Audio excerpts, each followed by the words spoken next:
আমি তো আমার কাছে, আমি তো এখনো জীবিত আছি। আমি যেখানে এখনো জীবিত আছি আর মামলায় কেমন একটা রায় দিয়েছে, রায়ের সব ধাপ তো শেষ হয়নি, তার আগে কেন হাত দেবে? এটা তো ডক্টর মোহাম্মদ ইউনূসের ব্যাংক ডাকাতি, সে লোকদের ব্যাংক ডাকাতি করছে, সেখান থেকে সব সোনা দাঁড়া বের করে এত বড়ি। আমি হ্যাঁ, ভুল তো থাকবেই। সেখানে আমার দাদি, নানি, আমার মা, কামালের বিয়ে হয়েছে, কামালের বইয়ের গহনা, জামালের বইয়ের গহনা, এমনকি পুতুলের বিয়ের পরে তার কিছু গহনা সবই তো ফেলে রাখা ছিল। আমাদের তো ছিল গহনা, আমরা তো অস্বীকার করি না, কিন্তু লকার ভেঙে সেগুলো বের করে এখন দেখানো, মানে তাদের কথা ভাবখানার জন্য প্রধানমন্ত্রী হওয়ার পরে আমি সব ওখানে রেখেছি। আমি চ্যালেঞ্জ দিচ্ছি যে প্রধানমন্ত্রী হওয়ার পরে কবে আমি অগ্রণী ব্যাংকে যে লকার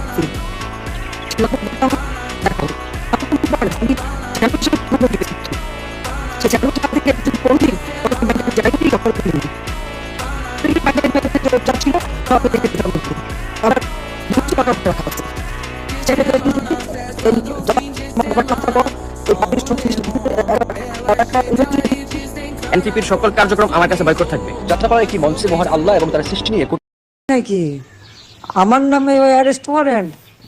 কি করবে ইউনূস? কিছুই করতে পারবে না আমার।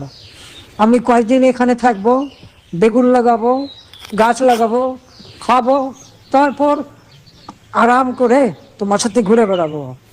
কি করবে?